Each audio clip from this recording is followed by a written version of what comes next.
Pernikahan Jeff Bezos senilai 100 juta dolar bukan sekadar upacara, melainkan sebuah pesta mewah yang menghebohkan. Kita berbicara tentang selebriti papan atas, pesta busa di atas super yacht senilai 500 juta miliknya, dan perubahan lokasi mendadak yang menggemparkan seluruh perayaan. Saya punya setiap detail mewah dan mengagumkan. Mari kita bahas satu persatu. Ketika miliarder mengucapkan, "Ya, saya mau." Seluruh acara berlangsung pada 27 Juni 2025 di Venesia, Italia, dan jujur saja menyebutnya pernikahan rasanya seperti menyebut Super Bowl sebagai pertandingan sepak bola kecil. Ini adalah pesta megah selama 3 hari yang memiliki lebih banyak plot twist daripada serial Netflix dan lebih banyak drama selebriti daripada Met Gala. Tapi inilah bagian yang benar-benar gila. Ini bukan sekadar lokasi pernikahan biasa. Bezos dan Sanchez benar-benar menyewa Pulau San Giorgio Maggiore untuk upacara pernikahan, karena tampaknya ketika Anda seorang miliarder, Anda tidak hanya menyewa tempat, Anda menyewa seluruh pulau. Perayaan akhir berlangsung di Arsenale, sebuah bekas galangan kapal abad pertengahan, karena tidak ada yang lebih cocok untuk perayaan intim daripada landmark bersejarah yang kemungkinan harganya per jam lebih mahal daripada rumah kebanyakan orang. Daftar tamu benar-benar gila dalam arti yang terbaik. Kita berbicara tentang 200 orang paling terkenal di planet ini yang terbang ke sana untuk perayaan ini. Bill Gates hadir, karena ketika miliarder menikah, miliarder lain tampaknya menjawab ya di undangan. Oprah Winfrey juga ada di sana, mungkin memberikan semua orang energi. Kamu dapat hadiah pernikahan, kamu dapat hadiah pernikahan yang terkenal. Seluruh klan Kardashian hampir pindah ke Venice untuk acara ini. Kim Kardashian, Khloe Kardashian, Kris Jenner, dan Kylie Jenner semua datang. Karena apa artinya pernikahan miliarder tanpa keluarga reality TV? Tapi tunggu, ada lagi. Leonardo DiCaprio terlihat di perayaan tersebut, mungkin merasa sangat nyaman di Venice, tempat dia syuting sekitar 17 film. Tom Brady menukar sepatu sepak bolanya dengan pakaian formal, dan Orlando Bloom membawa energi Pirates of the Caribbean ke kanal-kanal. Sekarang, mari kita bahas kegilaan logistik acara ini. Pasangan ini menyewa 5 hotel mewah, termasuk hotel ultra eksklusif, aman, dan gritty palace. Karena tampaknya ketika kamu mengundang 200 orang paling terkenal di dunia, kamu membutuhkan beberapa akomodasi bintang 5. Mereka benar-benar memesan semua 9 pelabuhan yacht di Venesia, yang memberikan energi seperti tokoh utama dalam skala yang jujur saja mengesankan. Tapi inilah saat internet benar-benar kehilangan akal sehatnya. Dampak lingkungan dari acara ini benar-benar gila. Laporan menunjukkan bahwa tamu tiba dengan 90 pesawat jet pribadi, yang membuat aktivis iklim dan orang biasa sama-sama panik. Venesia sedang tenggelam akibat perubahan iklim, dan di sini ada hampir 100 jet pribadi mendarat di kota untuk satu pernikahan. Tampilan visualnya, untuk tidak mengatakan apa-apa, tidak bagus. Perencanaan pernikahan sebenarnya ditangani oleh Lanza dan Baucina Limited, yang jujur saja layak mendapatkan penghargaan atas koordinasi acara yang mungkin paling rumit secara logistik dalam sejarah modern. Mereka sangat fokus pada aspek lokal, memastikan 80% pasokan berasal dari vendor Venesia, yang kemungkinan merupakan upaya mereka untuk membuat acara ini terasa lebih autentik dan kurang seperti pengambil alihan kota secara keseluruhan. Bicara soal suasana pengambil alihan, mari bahas situasi yacht Bezos, karena tentu saja ada situasi yacht super mewah miliknya. Koru seharga 500 juta dolar berlabuh di Venesia untuk perayaan tersebut, dan dilaporkan mereka mengadakan pesta busa di atas yacht. Pesta busa di atas yacht seharga $500 miliar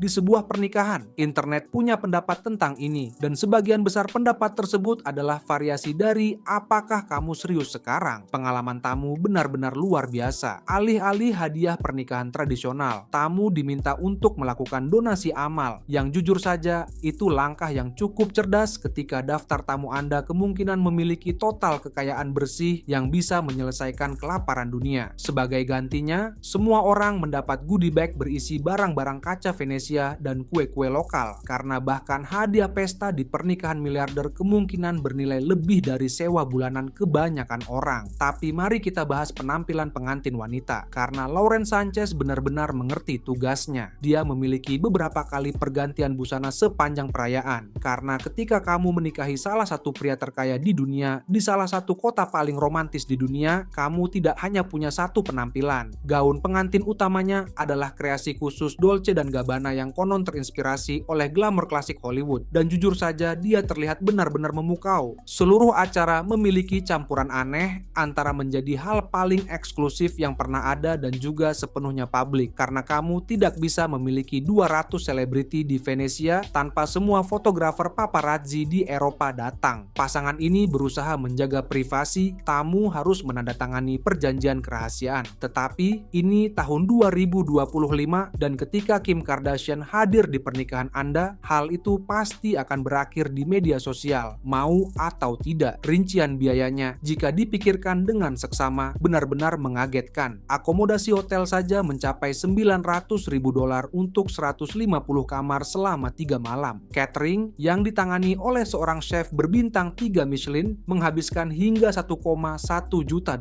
Keamanan diperkirakan mencapai beberapa juta dolar karena saat Anda mengundang begitu banyak orang terkenal, Anda hampir membutuhkan pasukan kecil untuk menjaga keamanan semua orang. Tapi inilah yang benar-benar membuat orang membicarakannya. Keberanian yang luar biasa dari semuanya. Ini bukan hanya pernikahan, ini adalah pernyataan. Sebuah pernyataan yang mengatakan, saya memiliki lebih banyak uang daripada negara-negara dan saya akan menghabiskannya sesuka hati. Dan jujur saja, internet punya perasaan tentang pernyataan itu. Dan perasaan itu rumit, tapi kita belum sampai ke bagian terbaiknya. Dan dengan terbaik, saya maksudkan paling kacau balau. Demonstrasi yang mengguncang dunia. Oke, jadi kita tinggalkan Jeff Bezos dan Lauren Sanchez yang sedang menikmati hidup mewah sebagai miliarder di Venezia tanpa gangguan dan mungkin tidak memeriksa media sosial. Namun, sementara mereka merayakan dengan sampahnya di yacht senilai $500 miliar, warga Venezia sedang mengorganisir protes yang bisa disebut sebagai protes paling ikonik tahun 2025. Dan jujur saja, internet benar-benar mendukungnya. Protes ini tidak terjadi dalam semalam. Ini adalah upaya terkoordinasi yang telah dipersiapkan selama berminggu-minggu. Ratusan demonstran turun ke jalan selama perayaan pernikahan dan mereka datang dengan energi kreatif yang akan membuat manajer media sosial iri. Kita berbicara tentang protes yang sama-sama merupakan pernyataan politik dan seni pertunjukan. Mari kita mulai dengan strategi protes yang benar-benar jenius. Ini bukan sekadar protes biasa di mana orang-orang memegang spanduk. Oh, tidak. Warga Venesia memahami tugasnya dan menyajikan konten yang membuat seluruh internet gila. Manekin berukuran asli Jeff Bezos mengapung di kanal-kanal Venesia dan jujur saja, pemandangan Bezos palsu yang mengapung di air sementara Bezos asli merayakan di dekatnya. Sempurna, benar-benar ikonik. Tapi boneka-boneka itu hanyalah permulaan. Para demonstran juga menggantung spanduk. Tidak ada tempat untuk Bezos di Jembatan Rialto, yang merupakan tempat paling ramai turis di seluruh Venesia. Bayangkan menjadi turis biasa yang mencoba mengambil selfie liburan yang lucu, tapi malah difoto bersama aksi protes anti-miliarder. Energi yang tercipta benar-benar tak tertandingi. Aktivis Greenpeace benar-benar berkata, tahan botol air daur ulang saya, dan membentangkan spanduk raksasa di lapangan Settmark yang bertuliskan, jika Anda bisa menyewa Venesia untuk pernikahan Anda bisa membayar pajak lebih banyak. Sungguh sarkastik. Spanduk itu segera dihilangkan oleh polisi setempat, tapi tidak sebelum difoto dan dibagikan jutaan kali di media sosial. Para demonstran bukan hanya marah karena pernikahan itu sendiri. Mereka memiliki keluhan yang sah, yang telah menumpuk selama bertahun-tahun. Venesia telah berjuang melawan overtourism selama puluhan tahun, dengan infrastruktur kota yang kewalahan oleh jutaan pengunjung setiap tahun. Penduduk lokal telah tergusur dari lingkungan mereka sendiri karena kota ini berubah menjadi apa yang banyak orang sebut sebagai taman hiburan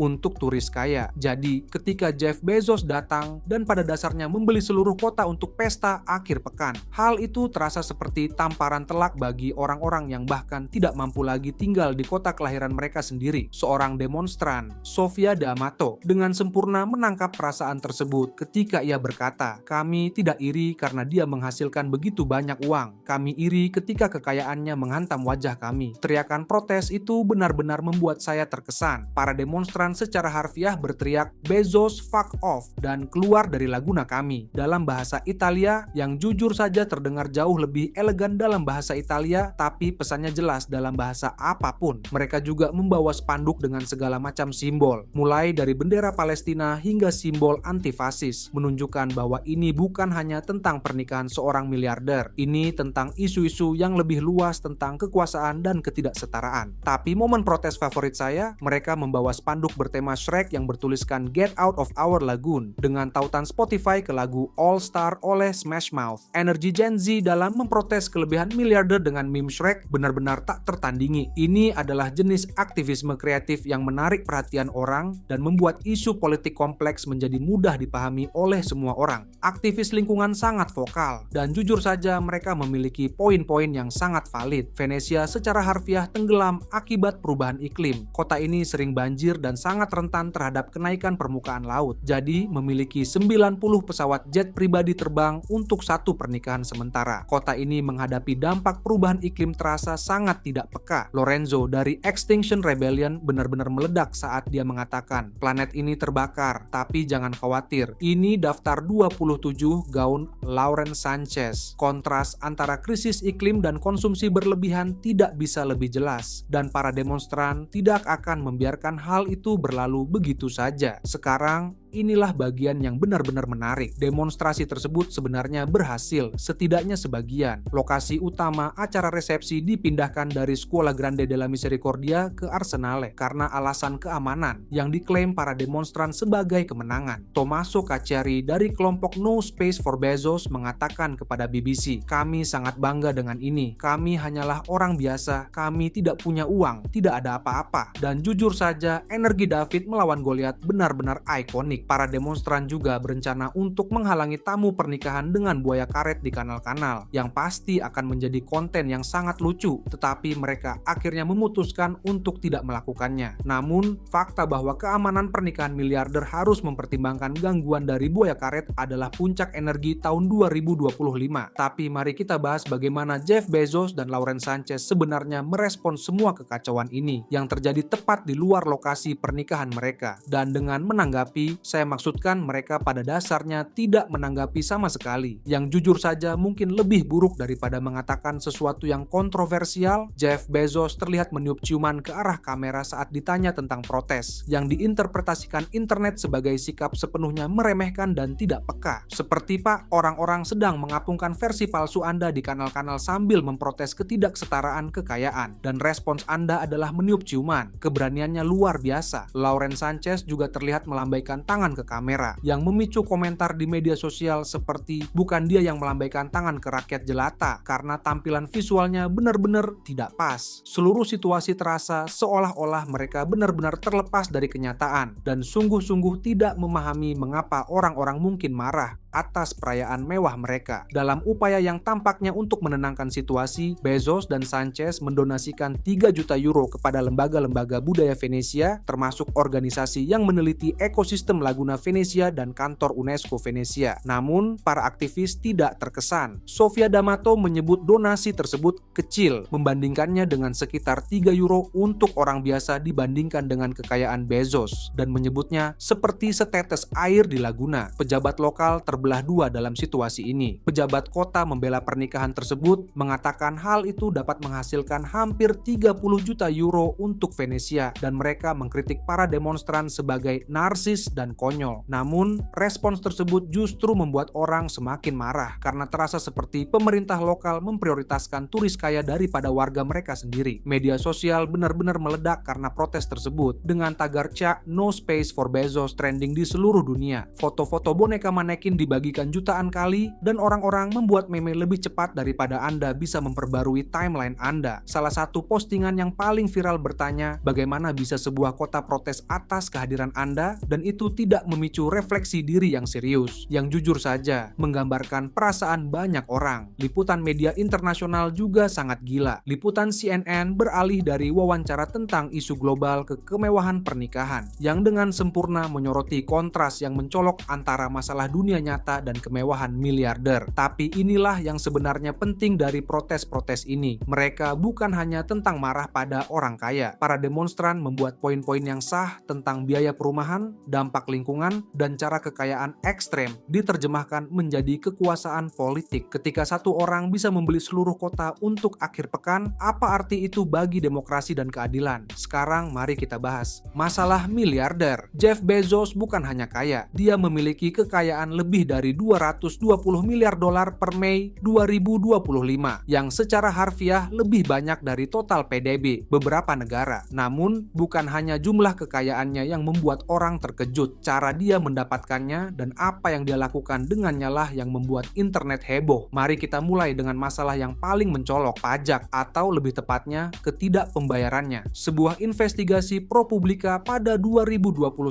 mengungkapkan bahwa Bezos tidak membayar pajak penghasilan federal sama sekali pada tahun 2007 dan 2011. Meskipun kekayaannya bertambah miliaran dolar selama periode tersebut, benar-benar nol. Tidak ada, nol. Sementara orang biasa membayar pajak dari gaji minimum mereka, orang terkaya di dunia tidak membayar sepeser pun kepada pemerintah federal. Angkanya benar-benar gila saat Anda membongkarnya. Dari 2006 hingga 2018, kekayaan Bezos bertambah 127 miliar dolar, tetapi dia hanya membayar 1,4 miliar dolar pajak federal, yang setara dengan tarif pajak sebenarnya hanya 1,1%.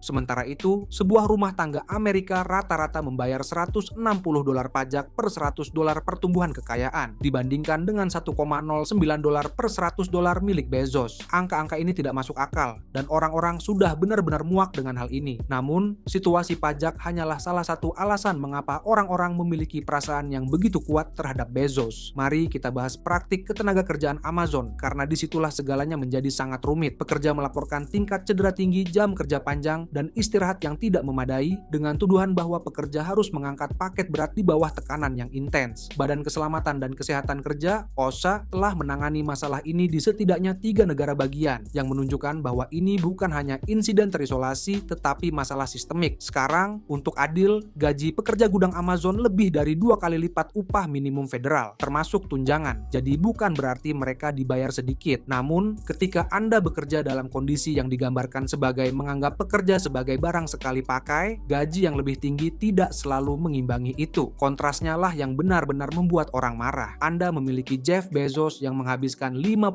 juta dolar untuk satu pesta sementara, karyawannya dilaporkan buang air kecil dalam botol karena tidak punya waktu untuk istirahat ke toilet. Penampilan publiknya benar-benar buruk, dan hal ini memperkuat narasi bahwa miliarder menjadi kaya dengan mengeksploitasi pekerja mereka. Lalu ada situasi monopoli yang memberikan kesan terlalu besar untuk gagal kepada orang-orang. Dominasi Amazon dalam e-commerce telah dituduh merugikan usaha kecil melalui praktik seperti memotong harga dan mengendalikan distribusi. Bagaimana Anda bisa bersaing dengan perusahaan yang bisa beroperasi dengan rugi hingga Anda bangkrut, lalu menaikkan harga setelah Anda hilang? Hal ini telah memicu pengawasan regulasi dan kekhawatiran antitrust. Tetapi sementara itu, Bezos terus menjadi lebih kaya. Ini adalah skenario klasik orang kaya semakin kaya. Kecuali kali ini bukan hanya masalah teoritis, tetapi terjadi secara nyata dengan konsekuensi yang nyata bagi orang-orang. Dampak lingkungan adalah masalah besar lainnya yang membuat orang sangat marah. Kritikus berargumen bahwa operasi Amazon berkontribusi signifikan terhadap emisi karbon dan degradasi lingkungan. Tetapi alih-alih mengurangi jejak karbon mereka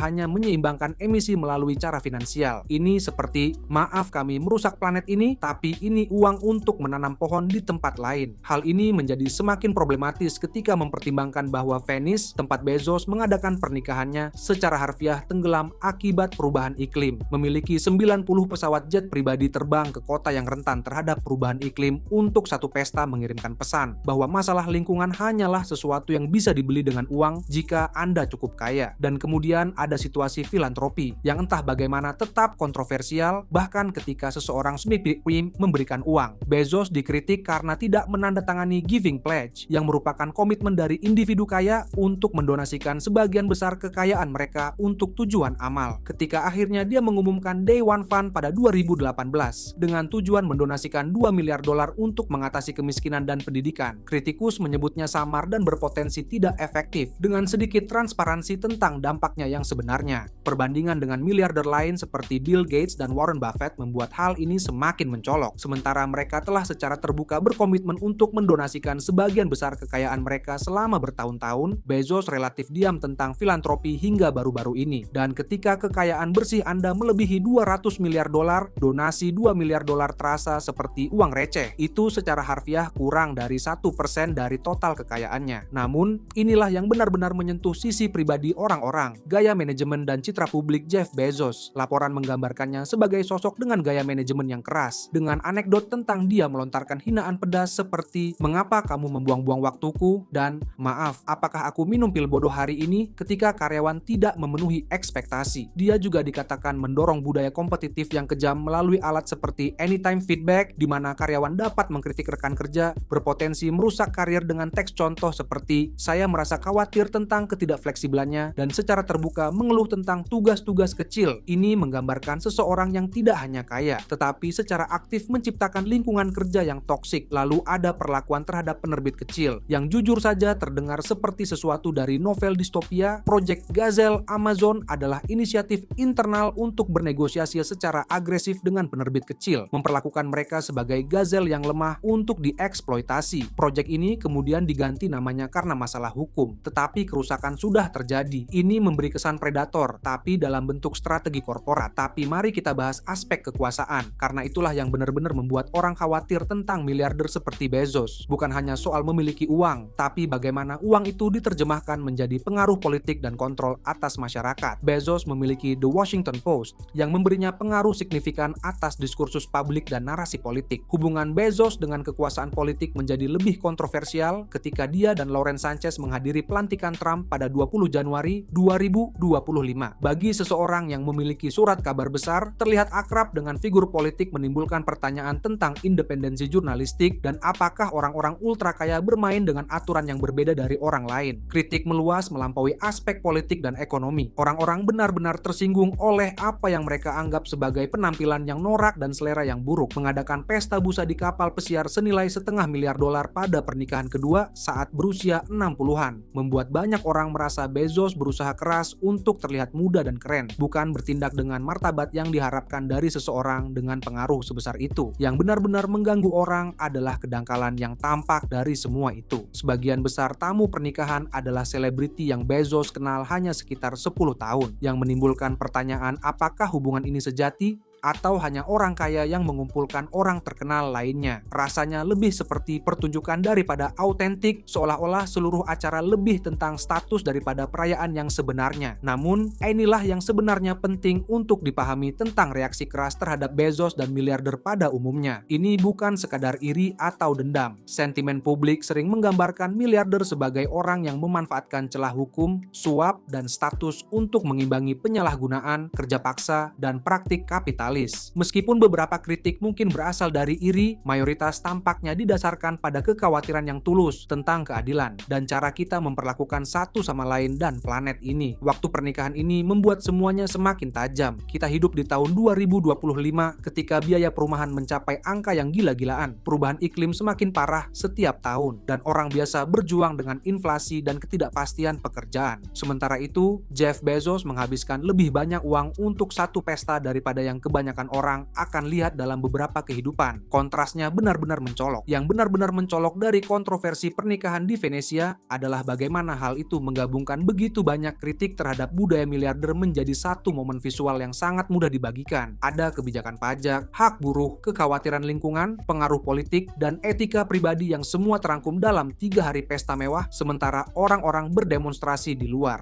Reaksi internet cepat dan brutal, dengan meme, komentar, dan kritik menyebar lebih cepat daripada foto resmi pernikahan. Reaksi media sosial bervariasi dari hiburan hingga solidaritas dengan para demonstran, dengan hashtag such no space for Bezos menjadi slogan bagi orang-orang yang frustrasi dengan ketidaksetaraan kekayaan. Apa yang membuat ini berbeda dari kontroversi miliarder lainnya adalah seberapa kreatif dan mudah diaksesnya protes tersebut. Boneka mengapung, meme Shrek, spanduk cerdas, semuanya dirancang untuk dibagikan dan dimengerti oleh orang-orang yang biasanya tidak terlibat dalam aktivisme politik. Ini adalah kritik serius yang disampaikan melalui humor dan seni, tepat seperti pendekatan yang viral di tahun 2025. Melihat gambaran besarnya, pernikahan Jeff Bezos di Venesia kemungkinan akan diingat sebagai titik balik dalam sikap publik terhadap kekayaan ekstrim. Ini bukan sekadar orang kaya yang mengadakan pesta mewah. Ini adalah badai sempurna dari segala hal yang dianggap masalah oleh orang-orang tentang budaya miliarder pada tahun 2025.